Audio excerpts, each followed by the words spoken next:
I'm a strong proponent of the following: no demonizing. Yes. No demonizing. We may disagree strongly with what some other people are doing, and some people may be doing things that hurt us, or we see them hurting others, and we can always say, please stop, that hurts. But that doesn't mean I'm demonizing them. That doesn't mean I'm going to mock them, because we're all mocking each other all the time. People are always like mocking and putting each other down and calling each other that POS and, all this kind of stuff. It's like, what does that get us? It doesn't help.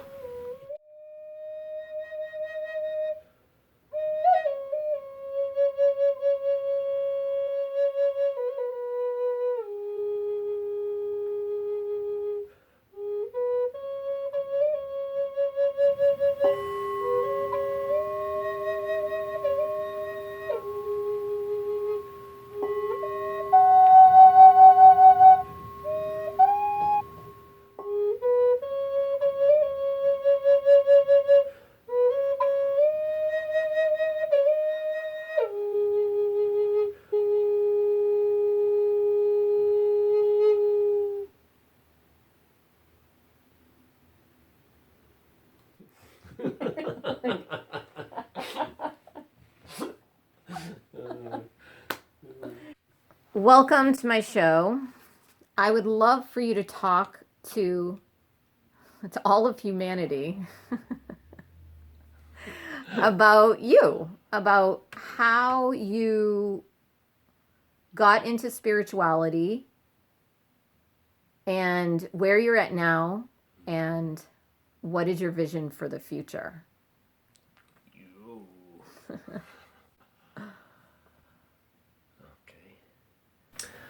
In terms of spirituality, growing up, I went to church, Episcopalian church. My family wasn't highly religious, but there was something about it that worked for me. In other ways, wasn't that exciting. But I do remember as a young teen, I went to confirmation class. This was in Holden, Massachusetts. And Father Tom Sullivan and there was him and 3 of us. Maybe no, I think there were 4 kids. So it was a small group. And the other kids were like, boring. He'd ask a question and they'd sit there like this. And I would be like full of energy and debating with him and talking to him. And he was cool. He was a liberal-minded guy. He was a anti-Vietnam War protester, and we used to talk theology, and that was really fun. That was a really good experience. I remember we had to also make a drawing for related to our getting confirmed, and the drawing that I made was of 2 hands, one white and one black, or like a darker hand, like this, or something like that, joined. So I look back, and that was interesting to think of, that was the image that I presented. I also remember that time in junior high school in Holden, Massachusetts. I was known for something, and it was because somebody wrote it in the yearbook. You're saying kindness through understanding.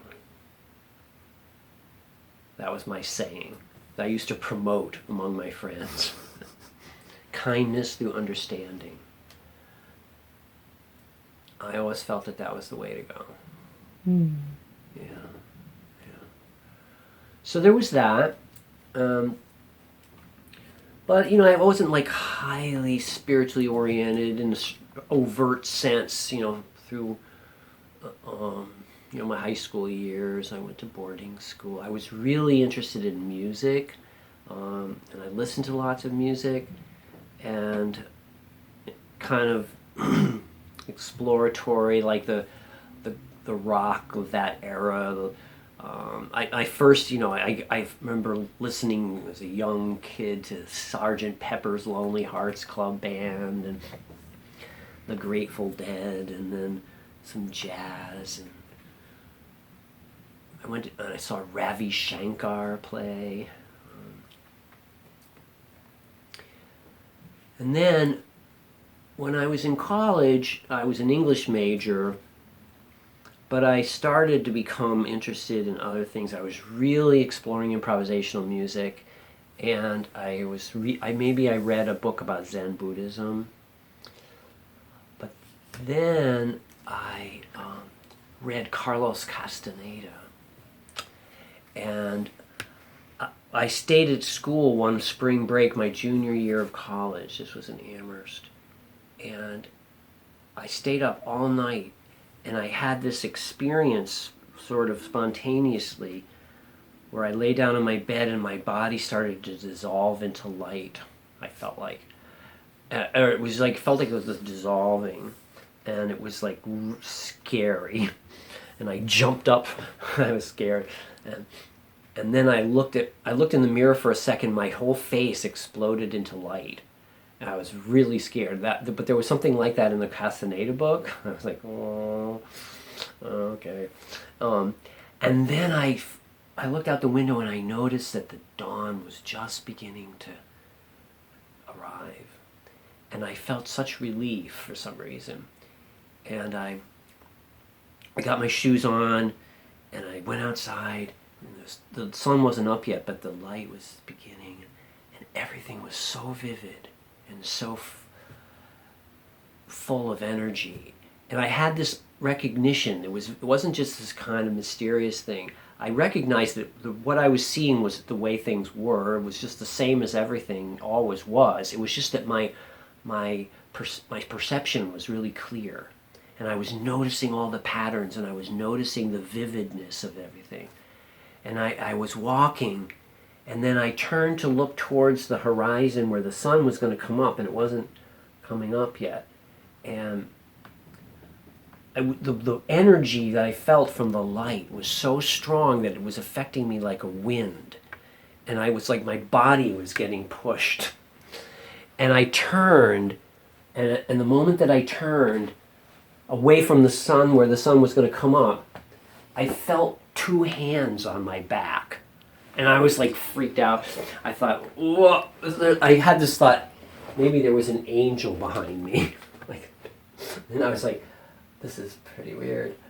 And so I walked, the hands were pushing me in the direction away from where the sun was coming.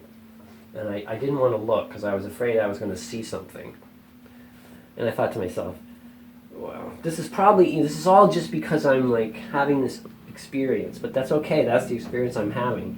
So then I walked and walked away from the sun. This was on the campus, and finally the hands were gone.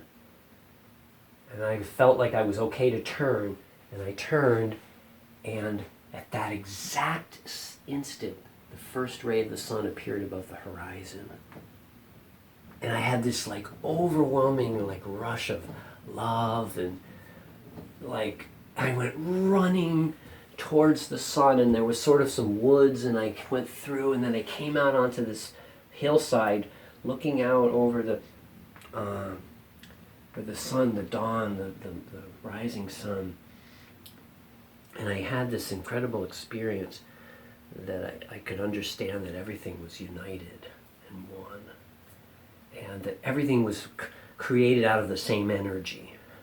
And it wasn't anything that contradicted science. It wasn't like some kind of supernatural thing, and that was like a different dimension from the real world. It was like the actual world itself. We were all interconnected through the energy of light, if you will. And I looked at the blades of grass, and I thought of Whitman. He wrote this great poem, Leaves of Grass, and I had this incredible like mystical experience kind of thing. And that's kind of where it all started, really. So I think I'll sit back down. That was my junior year, spring of my junior year in college. I wrote about it for an English paper. and my ink was running a little faint on my typewriter. That was the typewriter days. And I got the paper back from this beleaguered English teacher who had to correct millions of papers, and she said, "Very nice. Many people have had experiences like this, but please, please get more ink for your typewriter before my eyes die." That was it. That was the extent of her comment. And I was like, oh, okay. I guess I'm sort of on my own here. So then I started studying Buddhism, and we were lucky because a pretty well-known Buddhist scholar was at Amherst College where I was, named Robert Thurman. You may have heard of him. Oh, I know Robert. Well, he was teaching in Amherst, so I took his class, Indo-Tibetan Buddhist Studies. Mm-hmm. And that was awesome, and I had all these incredible like perceptions and things and different experiences, and then that spring of my senior year, I had abandoned the English major. I mean, I finished with a degree in English major, but I didn't write a thesis. I didn't want to. I wanted to do something. I wanted to answer the big questions of life. I wanted to say it all, and so I put on an event which didn't even have any official connection to my schooling. See, my interest had become world music and world religions, particularly Buddhism, at that time. And also I was taking yoga class. And I put on an event, shunyata, it's a Buddhist word, means emptiness or openness. Shunyata, an evening of moral philosophy in music. And then John Sprague's senior, non-major, non-honor, non-recital. Because it wasn't senior, non-major, wasn't related to my major, which was English, non-major, non-honor, because I wasn't going to get honors for it, even though I had the grades to get honors, but I would have had to have done my thesis in an English department, non-recital, and I wasn't a music major, so I played music.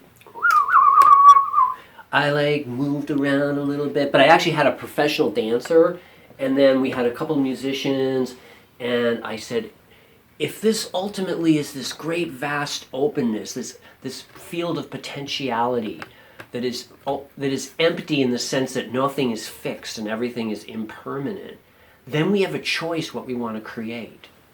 And so then I ended the whole thing with Pharoah Sanders' great song. Here's what I suggest we create. Love is everywhere, love is everywhere. This is a great gospel-y tune of Pharoah Sanders. And so then people were up dancing, and my parents were there going, like, oh, what? And Robert Thurman was there, and my French professor was there. He loved it. He said, oh, so much heart. And my dad came up to me afterwards, and he was okay, but he was like, this is what you've been doing? He couldn't believe it. This is what his son was about. So, after that though, I said, what do you do with all this? I just thought everything was so obvious. It was so clear that we should love each other and figure out how to make a planet of peace. That was the thing that was so obvious. But then, it's turned out to be a lot harder than I thought. Time is not this, in those experiences of oneness and unity, time has no meaning. But in the great planet Earth, time has meaning, and cultures have their paradigms, and things have to go through stuff, and you raise kids, and you have to figure out how to make a living, and wars happen, and ecological disasters can happen. So this is, 40 years later. Here we are. I'm still going. I haven't given up yet on any of that. It's just so that's my story about how I got started with spirituality. So how is your peace within from that oneness experience? Has anything affected that aspect of who you are? The peace. The peace that you have within yourself. Peace. Peace. Well, there's something that is unshakable and unchangeable. I wouldn't say that I've always experienced peace within. I feel that I've had to really grapple with a lot of struggles and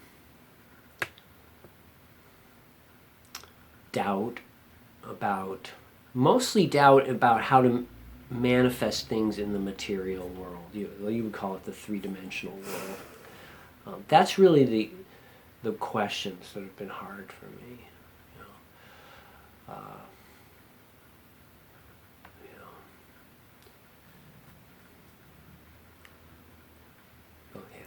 Not the spirit. Although I certainly have done my share of spiritual seeking too, but in another level, it was always clear. It's always been clear since at least that experience.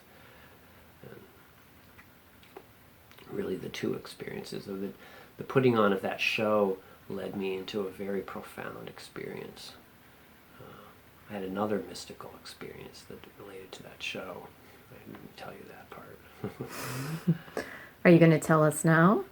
Well, I felt this calling, and I actually made a connection to my Christian upbringing, and I was thinking about this notion of, Christians are looking for the Messiah to return and all this business, and I had this thought like, well, that's not going to happen that way. It's like we're meant to do this together. We're meant to live out the life of the mission of love as a group, rather than one person, like the Messiah. It was a very powerful experience for me. And so that's what I've always tried to do, be part of group experiences and to facilitate them, to accompany them as a musician or as a part of a group, where we can experience together the kind of life that feels healthy, interconnected, sustainable for everyone. Mm-hmm. So, what would you like to materialize in the third dimensional world if you could materialize anything? You mean in my own life? In your own life. Yeah. For a long time, my biggest focuses in terms of work and just my activities have been improvisational music that I've brought to various things, where I've accompanied dance. I've created a lot of experiences with music and dance and ceremonies and the like. I also have been working with teenagers in alternative education for a long time. And when I was a fairly young man, I had a holistic practice for a while, like doing breath work and sort of holistic counseling and stuff like that. I kind of let go of that somewhat to focus on working on my music and working with teenagers. And then I underwent spiritual study with a Zen teacher really intensively. Actually, I did Tibetan Buddhist studies for quite a while, but I didn't find one teacher that was really like... And then my Zen teacher I really focused with 10 years. And then I received a Dharma transmission from her. So that's... she joked that and $250 will get him a subway ride. And somebody called out, Eve, that's her name. Eve, it's $275 now. So... it sounds grandiose, you get Dharma transmission, but, it just means that she's authorizing me to be a teacher if I want. But the thing I got out of that is I've been working with individuals in the Zendo for quite a bit, and I felt this call to revive my work with private practice. So I have that is one thing that I'm really wanting to develop and grow. I'm serving people as a kind of spiritual guide and coach and holistic counselor, and I also do body-oriented work. So that's one thing I would like to transition out of working, hourly basis with teenagers and playing music at colleges for dance and doing things like that. And the other thing is content expression, delivering messages through music and performance and talks, it live and also via media. And so I have performance art pieces that I do, my Global Heart Medicine show. I have other ones that are similar that have different themes. There's one called The Great Matter. I have a class I'm teaching the teens right now called The Great Matters. And the big questions of life and how do we live and how are we going to make this planet work for all of us. But the big main show that I've been calling is the Global Heart Medicine show. So I really want to further that, and I have a whole series of talks under that theme, The Great Matters, that I'm kind of experimenting with the teens, but I'm ready to put those out. And I bring things to events. I bring music and facilitation. And then I work with people individually as well. So, there's a lot of, it's like all of me is ready to kind of travel and do some of it from home and some of it on the road, and it's perform and talk and heal and not be anchored to an academic schedule is the shift that I'm wanting to make. Which I've been doing for many years at the colleges and with the teenagers at the Alternative Learning Center, which is called North Star, Self-Directed Learning for Teens. Awesome place. But, at some point I'm going to move on from that. I'm going to retire. So, yeah, I want to have a successful career, both for myself, but really most of all, to help the vision that I've had my entire adult life flourish. That vision of unity. And I have a motto, the good of all is the best for me. And I propose that for everyone. I think we have a false battle between selfishness, the capitalism says this, to look out for yourself is good for everybody, the invisible hand of capitalism, all that. And then we have altruism, and social collectivism. And there's this huge battle being fought. Bernie Sanders is a socialist and capitalism is what we're into. And it's like, I think that it's a false division.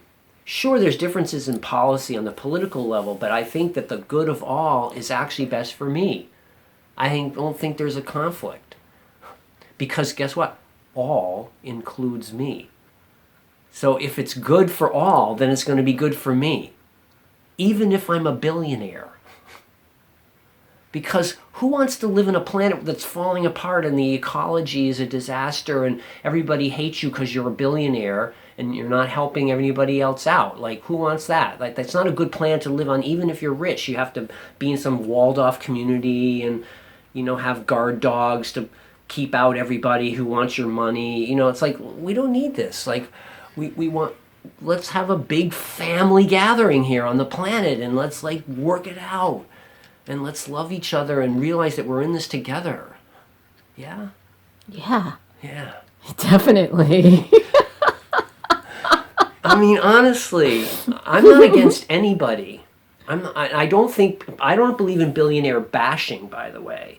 I believe in billionaire allying. It's like, hello, you're my family members. You're my cousins. We're literally all each other's cousins. Hi. Really, I mean, they've shown this. The mitochondrial Eve, you heard all this stuff. Oh, yeah. It's like we're all related profoundly, you know. Yes. And we're not only related genetically, we're also related by the fact that we breathe the same atmosphere, we have the same water, and when microplastics are now being discovered in our rain, there's no amount of wealth or anything is going to prevent that, from, we're all facing these same issues. Yeah. So that's why I say the good of all is best for me, and it's best for you. That's my motto. I like that motto. Okay. Yeah. What is your solution in the moment for how us humans can move forward in this moment today towards this loving unity, consciousness, lifestyle? What can we do in this moment? Yeah. Well, I do think there is some piece of that has to begin with a change of perspective and a change of consciousness, which is part of why it's sort of implied in the things that I've just said. But it's not a change in consciousness to something that's untrue. It's a change that's reminding ourselves that we're interconnected. So, and that's why I want to share a message, and help. I want to help educate each other, myself and others, because I'm always educating myself. I have to remind myself all the time, right? I mean, even though I don't forget. Yes, on the other hand, I do forget. It's like we're in this life with so many things to figure out, and all the questions. How do we do our politics, and who's going to be president, and how do we figure out how to change the ecology, so that we're not going to be drowned in plastic and acid rain and whatever problems that we might have. So if we could agree that by definition the good of all is best for me, then my future benefit is interwoven with yours, and yours is with mine. So this is what I was just trying to get at. So I think that's the first step. And so how do we do that? It becomes kind of like a global awakening of like just recognizing that, because we're off track. We have an old paradigm based on competition and tribal warfare, and that's going to kill us. That had some benefit at certain times when we were living in separate tribes, but now the global tribe has got to take precedence, not to lose our cultural identities, but to make sure that we don't kill ourselves. Right? Yeah. So putting out that message, and then there's a variety of things that we can do. We can have dialogues. We should talk to each other. We should not demonize each other. Oh, this is the other thing. I knew there was something. I am vehemently proponent. I'm a strong proponent of the following: no demonizing. Yes. No demonizing. We may disagree strongly with what some other people are doing, and some people may be doing things that hurt us, or we see them hurting others, and we can always say, please stop, that hurts. But that doesn't mean I'm demonizing them. That doesn't mean I'm going to mock them, because we're all mocking each other all the time. People are always like mocking and putting each other down and calling each other that POS and all this kind of stuff. It's like, what does that get us? It doesn't help. It doesn't help. So no demonizing. That's the other one. So if we could work on that together, and I'm not here to demonize you for your demonizing either. I'm here to say, I'm going to propose this. It might be good for you to consider. Why don't we actually consider that we're part of a family together, and we can talk about it. We can disagree, we can talk about it, and I could listen to you, and I can say, you think this, don't you? And I think, okay, yes, that's what I think. And here's what I think. Rather than this constant battling, nobody's agreeing with anybody, and it's like, here's an example. One more thing about, we have in our politics are dominated by tribalism, like my team needs to win. So, for example, what we call Obamacare and healthcare. Some of the main elements of Obamacare were developed by conservative think tanks. You know, that's right. And then some of those elements were adopted in the state of Massachusetts, actually, with a Republican governor and a Democratic legislature, and created the Massachusetts health care plan. And then, you know, those were some of the elements that influenced the creation of Obamacare. But the fact that it was a Democratic president, and I'm not a Democrat, I'm an independent. But then the Republicans thought now they have to oppose it because it was proposed by not their side, even though the original elements came from a conservative think tank. We've got to get past this stuff, folks. We're going to kill ourselves. Please, let's not. Let's not. This is the most gorgeous planet. This is the most beautiful planet. Unbelievable. The oceans and the sky and the birds and the animals and the humans. Humans are amazing. Absolutely extraordinary that what we are able to do. We can dance, we can play music, we can talk, we can think. All this. Let's make it work. Please. Thank you for listening. Oh my Well, goodness. thank you for sharing, John. I am so grateful. I'm having a major deja vu right now. Oh. Like, wow, like I've totally done this with you before. This is insane. Oh. So I just want to thank you so much for Sure. sharing with all of us and your consistent passion and commitment to the greater whole, as you said before. You know, Yeah. what was the saying? That was The good of all is the best for me. That the one? good of all is the best for me. I love that. I believe that also. The good of all is the best for me. That's a very compassionate thing to say and to feel and to act from. And for me, this is all wisdom and compassion in action. And Yeah. so I know you've been working with yourself and others for a very long time. And I appreciate that. And Thank you. I look forward to communication that you and I are going to have for the rest of this project, and for the people who are going to see that it doesn't go in vain. It's just a part of what makes us up and who we are, and that it's planting seeds in the consciousness of all by us being so true to who we are at the core. Even though it's not easy all the time. No, it's not easy. It's not easy all the time. It's work. But like when you do it from the heart, there's no choice, and then it doesn't feel like work. And then if there's something that isn't happening in the material world, I know for myself, I can bring it into being with the right mindset, heart, and intention. Yeah. We have to believe that. We can't give up. Yeah.